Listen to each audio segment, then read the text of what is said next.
Listen to what my teacher said and see if you can dispute it, doctors. The Honorable Elijah Muhammad said, we black people nursed the milk of fear from our mother's breasts.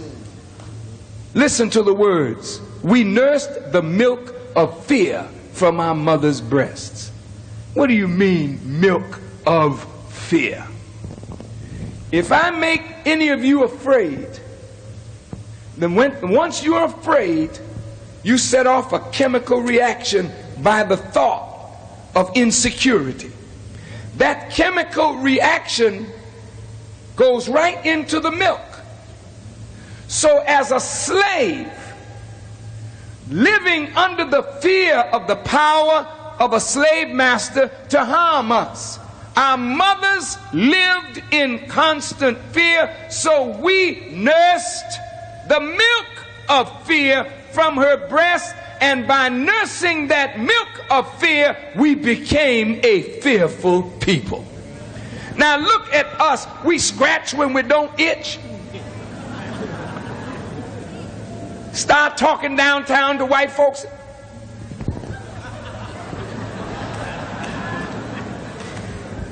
It's really sad to see men act so weak. Isn't it, brothers and sisters? What makes you afraid like that?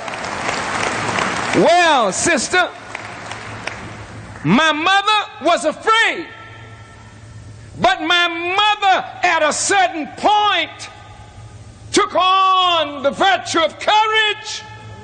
I'm gonna face whatever it is.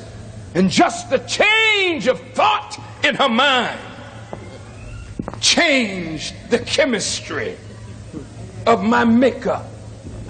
Oh. And when I nursed from her breast, I didn't nurse no pump milk.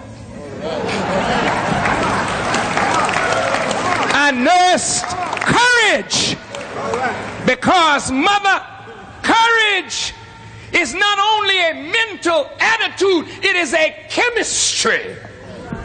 Fear is chemistry, courage is chemistry, love is chemistry, hate is chemistry. And when the woman is right, she puts the right chemistry into her child's makeup. That's why a wise man don't mess over no woman. A wise man takes care of a woman. A wise man is careful how he handles a woman. A wise man knows how to treat a woman, because a woman makes the future of the man. Yeah.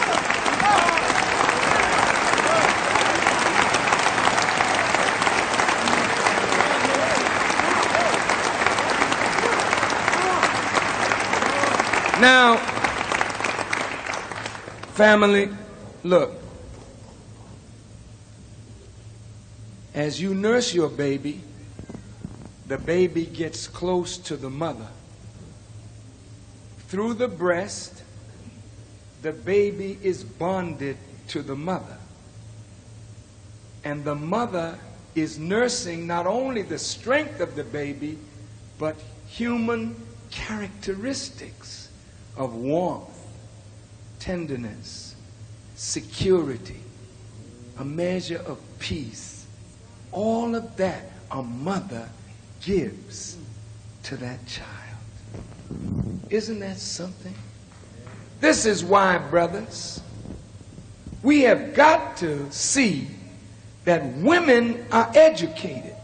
I say this to all Muslims in this audience. I go to the mosques in the world of Islam, and in many of them the women are not present. It's just men. Women are at home with the children or somewhere else. Men study the Quran. It's the same way in the Jewish tradition. The Jews are in the synagogue studying the Torah. They really don't care whether the women master the principles in the Torah or not. And Muslim men don't care whether the women master the principles in the Quran. That's totally wrong. Totally wrong. Because if a woman don't master the teachings of the Quran and the Torah and the gospel, what will she feed to her children other than what she knows? If a woman knows foolishness, she will make a fool out of your children. And that's why Solomon said in the Bible, a wise child maketh a glad father, but a foolish child is the heaviness of its mother. What are you teaching your children? Come on, baby, shake now. Come on. Come on. Show daddy how you do it. Come on, darling. That's because the mom is a fool. She didn't have to be that way. You think that all you're supposed to do is shake? You can make that child great from the womb. Sound can go through water. You think you can't impress the child while it's forming? Of course you can. You can bring it from the womb with a tendency to greatness.